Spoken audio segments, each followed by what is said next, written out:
Hey there, welcome to the channel. So I have a couple potatoes here, and I'm sure the first gluten-free recipe you think of with potatoes is a gluten-free pizza, right?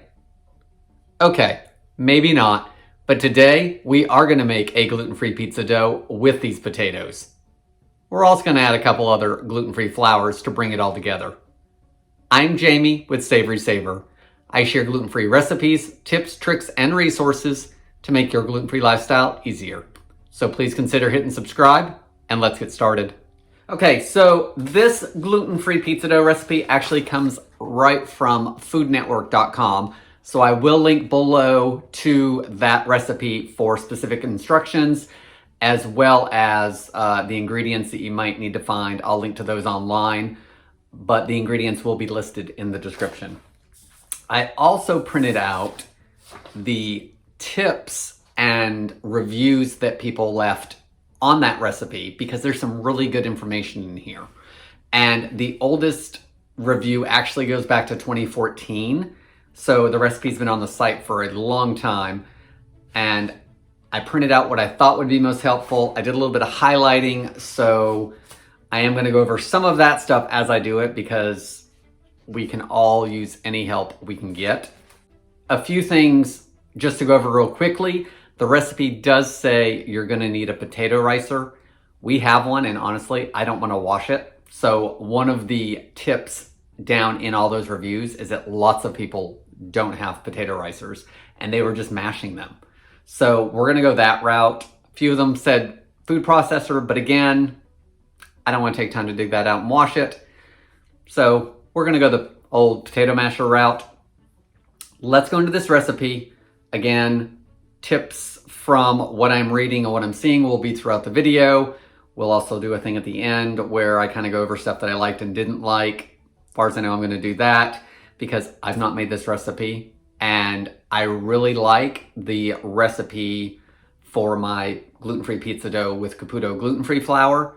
But some of you don't want to go out and buy that flour. It is relatively expensive. Some of you don't want to use it or, are not going to use it because it is wheat-based. It is a wheat starch. And I know some of my celiac viewers just hands off totally with that. And I totally understand that. This one doesn't have any of that. So if you're like us, we're always looking for new pizza crust recipes. So here's another one. So I don't always go over the ingredients before I do a recipe, but I want to show you how easy the ingredients are for this one. Pretty much everything you may have in your pantry already. You're going to need some all-purpose potatoes. I've got russet here. The comments, a lot of them said that they used yellow potatoes, and that worked really well in here. So you may want to try that. For the potatoes, I covered them with water, brought them to a boil, and cooked them for about 25 minutes until they were fork tender. Some of the recipe comments said that they steamed the potatoes, which actually sounds like a really good idea as well. So these are cool enough to handle, so I am going to have to peel them, but it's 14 ounces of potatoes. The recipe calls for 2 large potatoes, so I did weigh these out. The rest of the ingredients, 1 egg, and the recipe actually only calls for the egg white, but there's a really good tip that I think I'm going to try with the egg yolk to use the entire egg, so I'll show you that when we get there.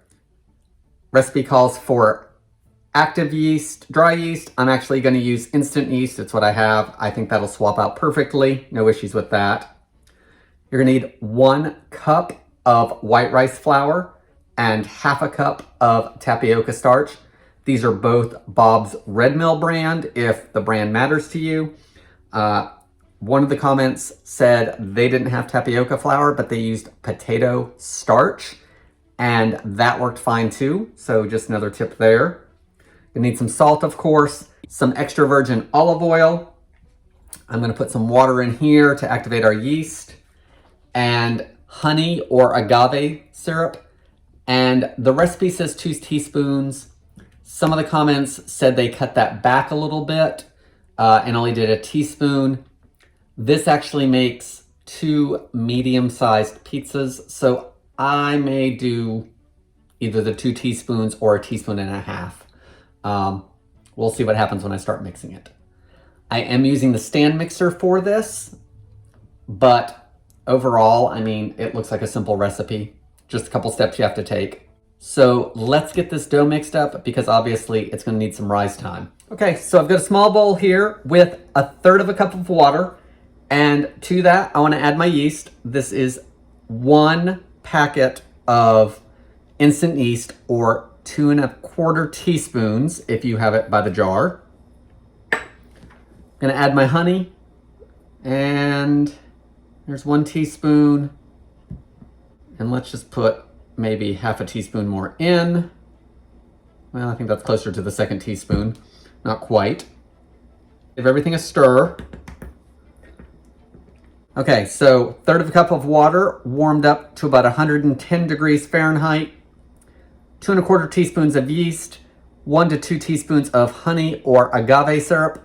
We're gonna let this sit for 3 to 5 minutes, of course, until it gets foamy, and then we'll move forward. So here are the potatoes, and once they were cool enough to handle, I peeled them and mashed them up with the potato masher, and then I just ran my hands through them, and anything I felt that had not gone through the masher, I crushed with my hands or put the masher through one more time.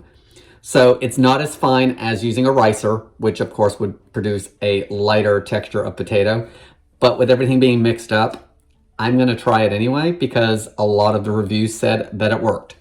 So I'm gonna add these to my bowl. To the potatoes, I'm gonna add my 1 cup of rice flour, my 1/2 cup of tapioca starch, or some of the comments said that you could use potato starch. The ingredients in the top portion of the recipe on the Food Network website does not say how much salt to add, but I'm gonna add 3/4 teaspoon of salt. That's what it said down below in the recipe. Now I'm gonna attach the paddle. I'm gonna mix this on medium speed, and it says it should form a fine, crumbly meal. So I'm gonna do that for a minute or two until it gets where I think it needs to be.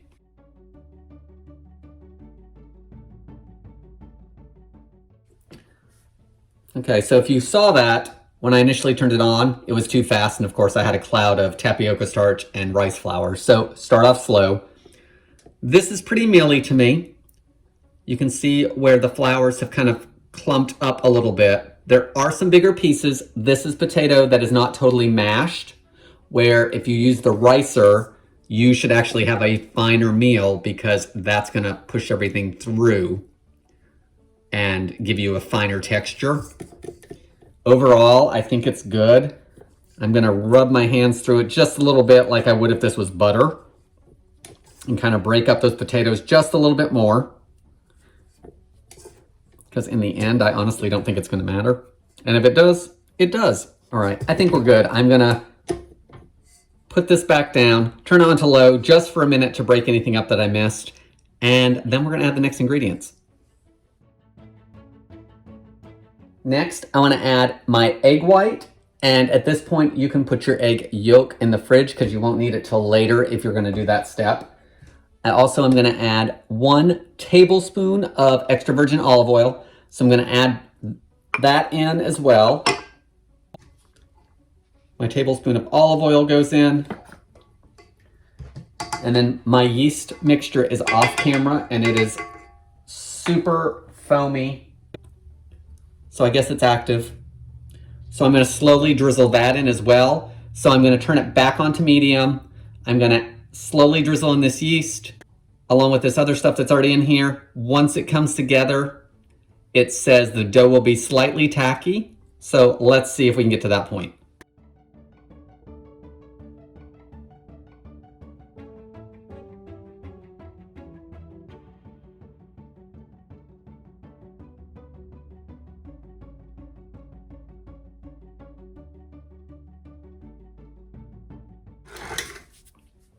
Guys, I think that only took about 30 seconds, maybe a minute. It really came together pretty good, and it is slightly tacky. Let me take off the paddle so you guys can see it, because I'm not gonna need the paddle anymore.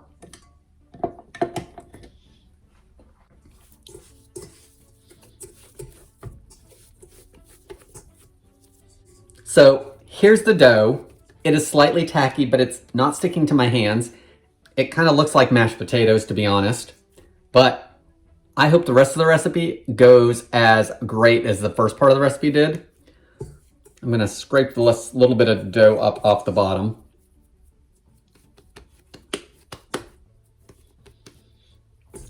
All right, my dough's in the bottom. The next thing we need to do is cover this tightly with plastic wrap and put it in a warm place until it increases by half. So it's gonna get bigger, but not double, of course, like a gluten dough would be. To do this, I'm gonna wrap it in plastic wrap and I'm gonna put it in my oven. So before I started filming, I turned my oven on to the lowest setting and left it on for about a minute to a minute and a half, and then I turned it off. That's gonna give me a draft-free place that is warm to proof this dough. So I'm gonna cover this up, put it in the oven, and we're gonna jump ahead and start making this pizza. So the rise time for our gluten-free pizza dough is almost up. You can see the little bit of condensation on the top, which means that's that warmth giving off a little bit of moisture. It probably is about a half size bigger than it was. Not a whole lot of change, gluten-free of course. I did take it out of my oven because I want to preheat my oven so it's ready when I am. So the directions say to bake as you desire basically, which doesn't give me anything. So I'm gonna bake it like I like to bake my other pizzas. If you've watched my gluten-free pizza video with Caputo gluten-free flour, I like using a pizza stone, so I'm gonna bake it on that. I am also going to use a pizza screen, and I like using this to transfer the pizza back and forth from the baking stone. So I just grab a pair of tongs and help it slide onto here, and then this slides right off into the oven. Over that pizza screen, I will put a piece of parchment paper, again, to help me move that pizza in and out of the oven. Few things on this is the baking temperature. I am going to cook it very high at 450 degrees. So let me turn that oven on now. Lots of places will tell you to preheat for like a half hour. I'm not going to go that far, but I am going to go a little beyond when it beeps and tells me it's preheated. So that'll give it some more preheat time.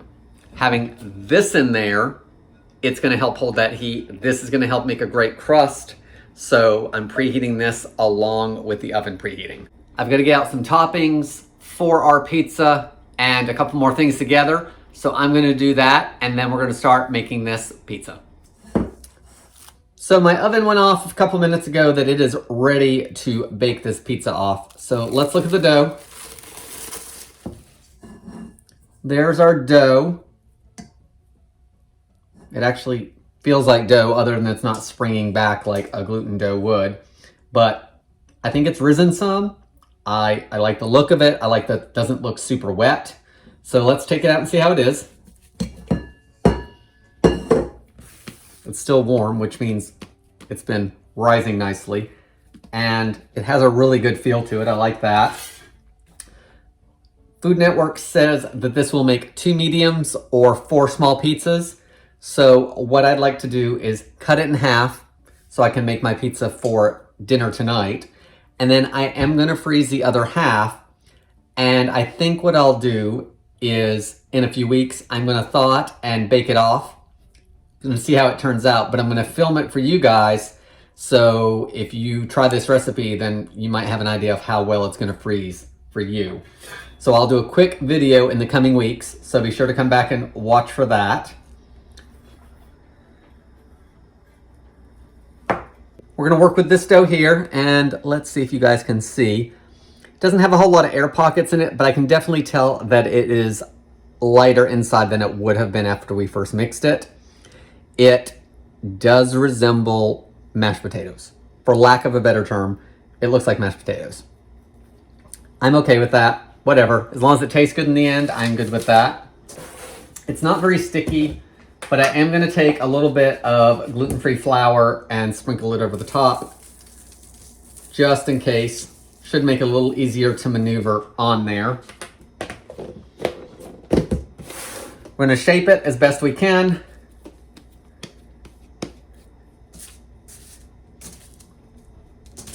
So I'm just gonna start pressing it out.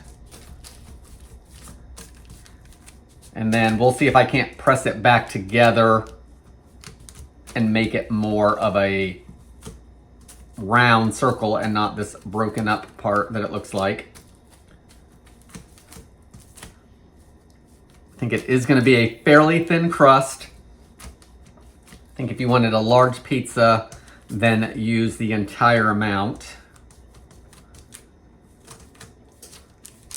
It's a little sticky, but not bad. It's not really sticking to my fingers or anything yet anyway. All right, let me whip my fingers. I'm going to see if I can't press it out thinner without it breaking, and hopefully a little bit of moisture will help these pieces here come back together a little more.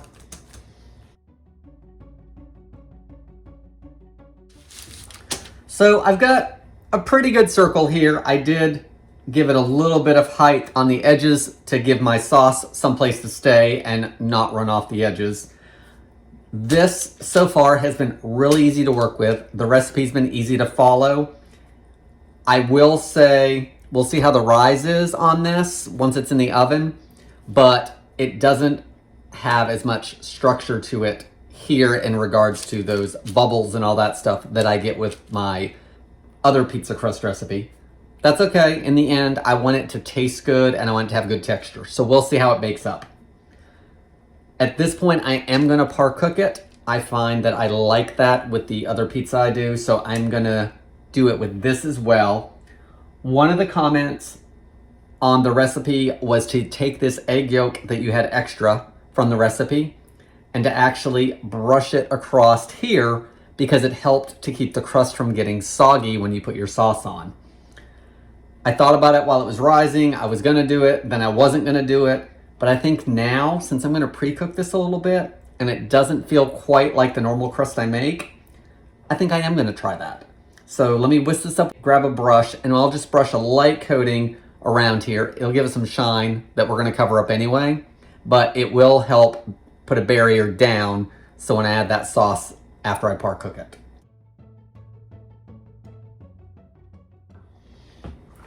Okay, let's par cook this. People were saying anywhere from 10 to 15 minutes for a par cook at 450.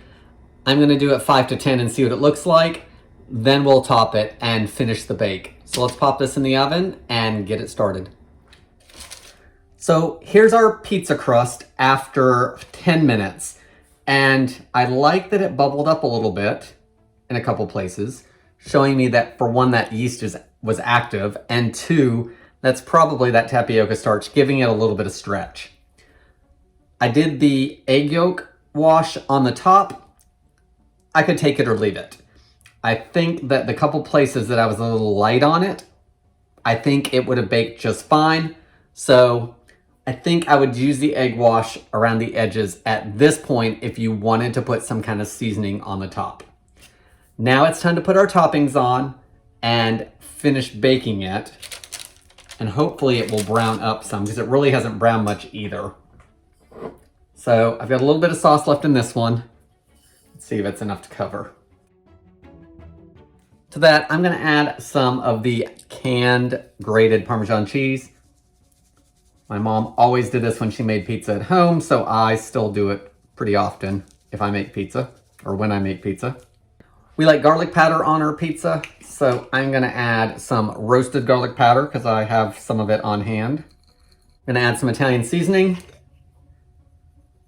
I like crushed red pepper, but Tara does not, so I will add some of that to my own slice when I do it. I'm gonna add a thin layer of shredded cheese here. We like pepperoni, so I'm gonna add some of that.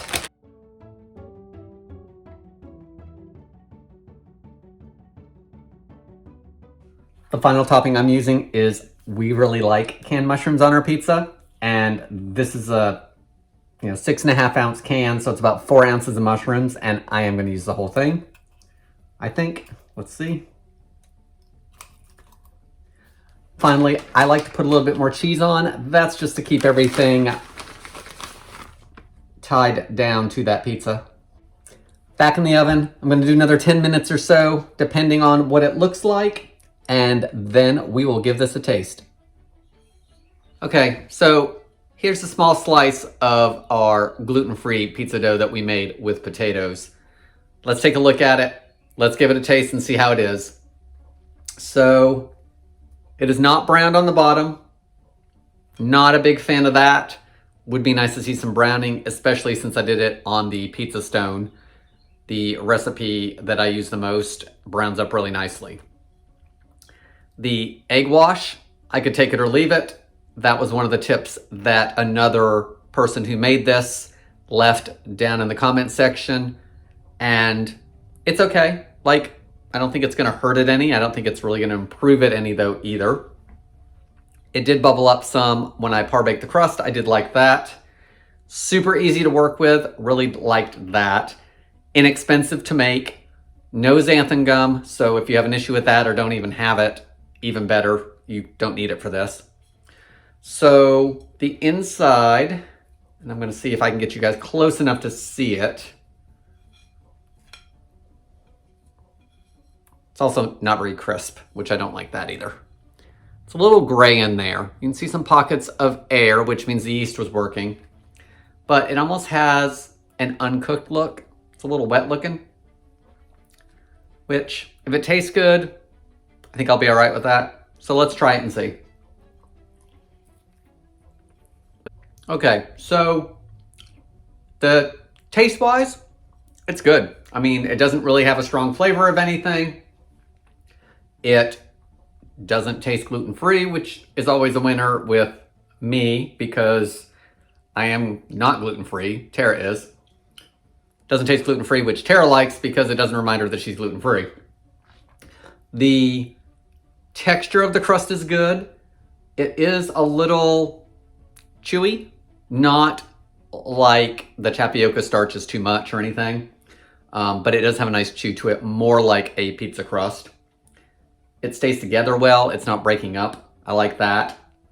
It doesn't taste like cardboard like some crusts do. I appreciate that as well. The edge of the crust is a little crisper than the rest of it, of course, because there wasn't anything on top of it. It's okay. Again, good taste. All in all, if you're looking for an affordable pizza crust that's gluten-free to make it, this is a good one to try. Easy ingredients to find. If you want a more pizza crust / dough taste at the end, I would still go back to my other pizza crust recipe that uses Caputo gluten-free flour, which is a wheat starch gluten-free flour. That is better. That is more expensive to make a pizza out of it, but I do like the taste and texture of that one better. This one, nothing wrong with it though. If you're looking for a gluten-free crust, doesn't taste gluten-free, easy to make, easy to work with, definitely try this one. While this isn't my favorite pizza crust that's gluten-free, it's definitely doable and I would do it again in the household as far as if I needed something easy to make. I will take that one out of the freezer in a couple weeks and I'll work with that and I'll shoot that video as well. Maybe we'll just do some breadsticks out of it so we can get a feel for how it works that way, as well as how it tastes. I will leave the ingredient list below in the description, a link to the full recipe.